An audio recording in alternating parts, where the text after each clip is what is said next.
بسم اللہ الرحمن الرحیم۔ السلام علیکم، آپ دیکھ رہے ہیں یاسر ہب اور میں ہوں آپ کا میزبان محمد یاسر۔ معزز خواتین و حضرات، جب سے یہ کائنات وقوع پذیر ہوئی ہے تب سے لے کر آج تک رحمان اور شیطان کی تہذیبوں اور لشکروں کی ایک دوسرے کے ساتھ لڑائی جاری ہے، جس کو شاعر مشرق نے اپنے الفاظ میں یوں بیان کیا ہے: ستیزہ کار رہا ہے ازل سے تا امروز، چراغ مصطفی سے شرار بولہبی۔ اسی شیطانی تہذیب کا ایک وار فحاشی اور بے حیائی ہے، جسے قرآن مجید نے سورہ بقرہ کی آیت نمبر 268 میں یوں بیان کیا ہے کہ شیطان تمہیں غربت سے ڈراتا ہے اور فحاشی کا حکم دیتا ہے۔ معزز دوستو، اس دور میں شیطان کے اس ہتھیار یعنی فحاشی کو پھیلانے کا ایک بہت بڑا ہتھیار پورنوگرافی ہے۔ پورنوگرافی موجودہ دور کا بہت بڑا ناسور ہے۔ یہ وہ زہر ہے جس کا تریاق آج تک لوگوں سے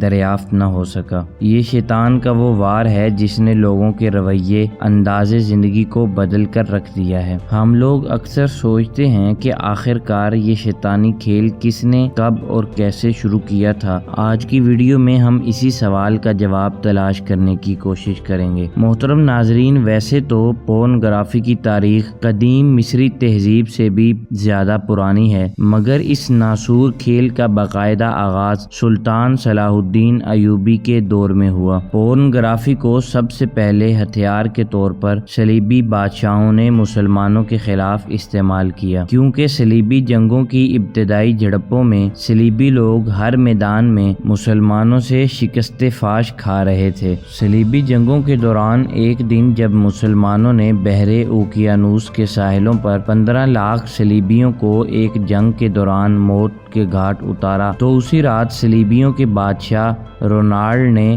میٹنگ میں پھوٹ پھوٹ کر رونا شروع کر دیا۔ اس میٹنگ میں اس نے اپنے ہم نواؤں کو یہ ٹاسک دیا کہ وہ عیسائیوں کی شکست اور مسلمانوں کی فتح کی وجوہات پر غور کریں۔ تمام صلیبی رہنماؤں نے جب مسلمانوں کی فتح کی وجوہات پر غور کرنا شروع کیا تو انہیں ایک بات سمجھ میں آئی کہ مسلمان لوگ رات بھر سجدوں میں روتے ہیں اور دن بھر میدانوں میں کافروں کو للکارتے ہیں۔ یہی وہ ایمان کی پختگی ہے جس نے ان کے دلوں سے خوف، ڈر اور دنیاوی لذتوں کو نکال دیا ہے، اور وہ میدانوں میں نڈر ہو کر کفار کے خلاف جنگ کرتے ہیں۔ اور دوسری طرف صلیبی افواج رات بھر زنا کی محفلوں میں شراب پی کر مست رہتے ہیں۔ ہر وقت ان کے دماغ پر عورت اور گندی سوچیں سمائی رہتی ہیں، جس کی وجہ سے وہ میدان میں لڑنے اور مرنے سے ڈرتے ہیں۔ معزز دوستو، اسی میٹنگ میں صلیبیوں کی انٹیلیجنس کا ایک بہت بڑا آفیسر موجود تھا جس کا نام ہرمن تھا۔ یہ بہت شاطر دماغ اور انتہائی چالاک انسان تھا۔ جب اس کو اظہار خیال کا موقع دیا گیا تو اس نے کہا کہ میرا تجربہ ہے کہ سیکس کے شوقین لوگ کبھی بھی اچھے فوجی اور مجاہد نہیں بن سکتے، اور مسلمان چونکہ اس چیز سے بہت دور رہتے ہیں لہٰذا اسی وجہ سے وہ اچھے فوجی اور مجاہد بن سکتے ہیں۔ صلیبی جنگوں میں شکست نے ایک بات تو واضح کر دی ہے کہ ہم مسلمانوں کو میدان میں نہیں ہرا سکتے، لہٰذا ہمیں چاہیے کہ ہم مسلمانوں پر اپنی فکری جنگ کی یلغار کریں، اور اس کے لیے ضروری ہے کہ ہم مسلمان مجاہدین کے ذہنوں میں برائی اور سیکس کی بھوک پیدا کر دیں۔ محترم ناظرین، یہ میٹنگ اپنے انہی گندے عزائم کے ساتھ ختم ہو گئی، لیکن اس میٹنگ کے ایک سال کے بعد سلطان صلاح الدین ایوبی کو اطلاع ملتی ہے کہ آپ کی فوج کے کچھ نوجوان رات کو خیموں سے غائب پائے جاتے ہیں۔ سلطان، جو بھیس بدلنے میں مہارت رکھتا تھا، اگلی رات بھیس بدل کر اپنے مجاہدوں کا پیچھا کرتے ہوئے ایک مقام پر پہنچا تو اسے معلوم ہوا کہ فوجی چھاؤنی سے فاصلے پر ایک قافلہ ٹھہرا ہوا ہے جن کے پاس فحش تصاویر کے کچھ نمونے موجود ہیں۔ سلطان وہ نمونے دیکھ کر دنگ رہ گیا، کیونکہ وہ تصاویر ایسے تیار کی گئی تھیں کہ ان کو دیکھ کر کوئی بھی اپنی اپنی نسوانی اور شہوانی قوتوں پر قابو نہیں رکھ سکتا تھا۔ ناظرین، یہ تھا اس دور میں پورنوگرافی کا باقاعدہ آغاز، لہٰذا سلطان اس مسئلہ کی نزاکت کو سمجھ گئے اور میدان کی جنگ چھوڑ کر اس فکری جنگ کو فتح کرنے کی غرض سے مسلمانوں کو جمع کیا اور ایک شاندار تقریر کی اور کہا، مسلمانوں سن لو، ہر قوم کی طاقت اس کا کردار ہوتا ہے اور دشمن ہماری طاقت سے ہار چکا ہے، لہٰذا اب وہ ہمارے کردار کو داغدار کرنے کی سازشیں کر رہا ہے۔ وقت گزرتا گیا اور ہرمن کی شاطر دماغی اپنا کام دکھا رہی تھی، لہٰذا مسلمان مجاہدین کے دلوں میں ان فحش تصاویر کی جیسے جیسے اہمیت بڑھتی گئی، ویسے ویسے مسلمانوں کے کیمپوں میں ان تصاویر کی کاپیاں بن کر آنے لگیں۔ اسی دوران سلطان صلاح الدین ایوبی دنیا سے چلے گئے، لیکن صلیبیوں کا یہ زہر آہستہ آہستہ وقت اور حالات کے اعتبار سے اپنے رنگ بدلتا رہا۔ آخرکار 18ویں صدی کا سورج طلوع ہوا، جس صدی کو ایجادات کی صدی کہا جاتا ہے۔ اس صدی میں پورنوگرافی نے بھی اپنا رنگ بدلا اور کاغذ سے لکڑیوں اور پودوں اور درختوں پر منتقل ہونا شروع ہو گئی، اور بعد ازاں فرانس میں ان چیزوں کی سرعام نمائش کی گئی۔ معزز دوستو، اس ووڈ پورنوگرافی میں لوگوں نے اتنی دلچسپی لی کہ لوگوں کی دلچسپیوں کو دیکھ کر فرانس، امریکہ اور لندن میں بھی ووڈ پورنوگرافی کے چھوٹے چھوٹے پورن ہاؤسز کھلنے لگے، اور پھر 1839 میں جب سر جوزف نے کیمرہ ایجاد کیا،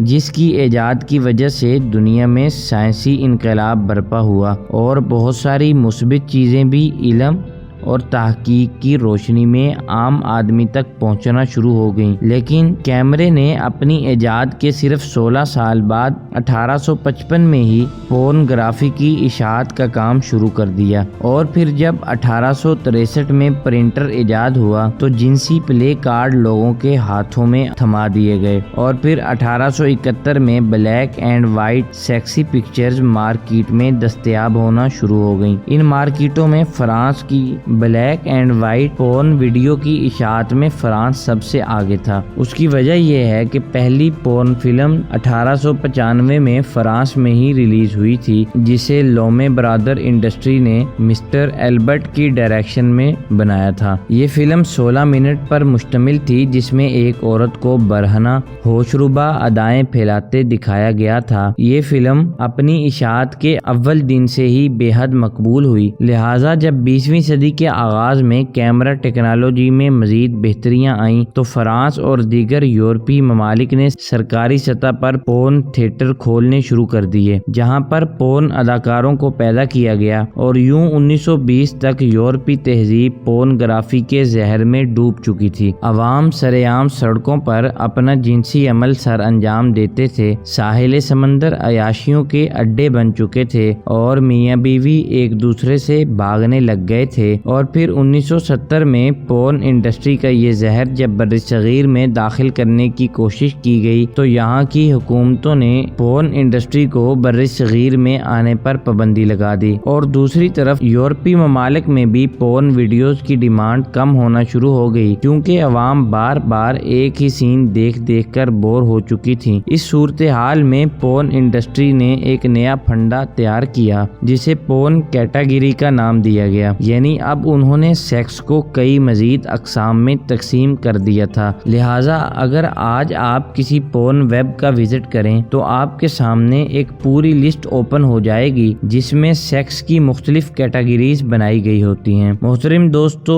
پورن انڈسٹری کے اس پروجیکٹ نے بہت زیادہ پذیرائی حاصل کی، اور جب 1980 میں VCR ایجاد ہوا تو پاکستان میں جیسے جیسے فلم انڈسٹری اپنا قد کھڑا کر رہی تھی، ویسے ہی پورن فلمیں کیسٹوں کی صورت میں بھر بھر کے ہمارے بازاروں میں بکنا شروع ہو چکی تھیں۔ ناظرین، 1958 کے بعد پورن انڈسٹری نے اپنا اصل کام شروع کیا، اور اس انڈسٹری میں فری میسنز نے کنٹرول سنبھال لیا، اور انہوں نے سیکس میں ایک ایسا جنسی طریقہ متعارف کروایا جو براہ راست کینسر، لیکوریا اور دیگر تباہ کن بیماریوں کا موجد بنتا ہے۔ جی ہاں، اس طریقے کو دنیا اورل سیکس کا نام دیتی ہے، اور پھر اس اورل سیکس کو اتنا عام کیا گیا کہ آج اس اورل سیکس کو انسانی دنیا میں جنسی عمل کا حصہ بنا دیا گیا ہے۔ معزز دوستو، سائنسی تحقیق کے مطابق ہمارے جسم میں ایک خاص مادہ منی کے ساتھ خارج ہوتا ہے جو ڈی این اے میں خرابی کے ساتھ ساتھ منہ کے کینسر اور بلڈ کینسر کا سبب بھی بنتا ہے، اور یہ دونوں وہ بیماریاں ہیں جن کا باقاعدہ علاج اسرائیل کی لیبارٹریوں کے علاوہ کہیں بھی موجود نہیں ہے، اور ان بیماریوں کی دوائیاں بھی صرف اسرائیل میں ہی دستیاب ہیں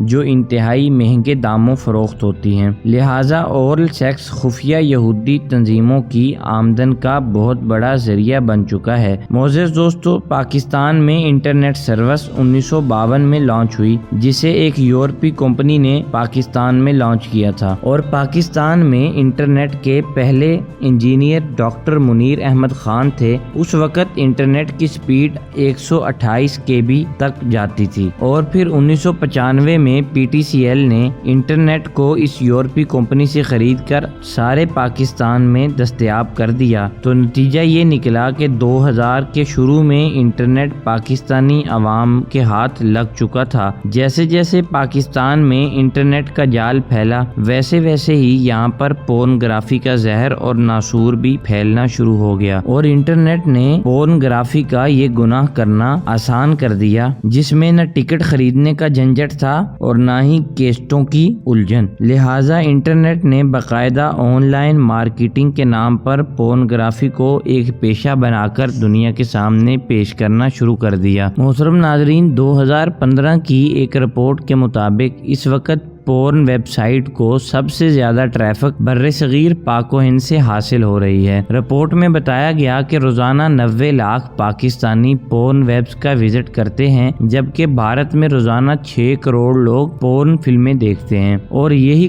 وہ زہر ہے جو انگریز ہماری نوجوان نسل میں بھرنا چاہتا تھا۔ محترم دوستو، دلچسپ بات یہ ہے کہ خود اسرائیل میں پورن فلمیں دیکھنا قانوناً جرم ہے، اور اگر کوئی یہ فلمیں دیکھتا ہوا پکڑا جائے تو اس کو عدالت کی طرف سے قید کے ساتھ ساتھ جرمانے کی سزا بھی دی جاتی ہے۔ دوستو، بعض محققین کا خیال ہے کہ یہ پورن ویڈیوز صرف مسلمانوں کے خلاف سازشیں ہیں، حالانکہ ایسا بالکل بھی نہیں ہے۔ حقیقی بات یہ ہے کہ اس وقت دنیا کی پورن انڈسٹری ساری دنیا کے مذاہب کے خلاف بطور ہتھیار استعمال ہو رہی ہے، کیونکہ فری میسنز اور یہودیوں کے نظریات مذاہب کے ہوتے ہوئے دنیا میں پھیلنا مشکل ہیں۔ لہٰذا ون ورلڈ آرڈر کی تکمیل کے لیے ساری دنیا کا خاندانی، مذہبی اور نفسیاتی نظام تباہ کرنے کے لیے وہ لوگ پورن ویڈیوز بنا رہے ہیں۔ رفتہ رفتہ دنیا ایک ایسے دور میں داخل ہوگی جہاں صرف اور صرف دجال کے نظام کی حکومت ہوگی، اور یہ اس وقت ہوگا جب اللہ کا امر یعنی قیامت ہمارے سروں پر آ چکا ہوگا۔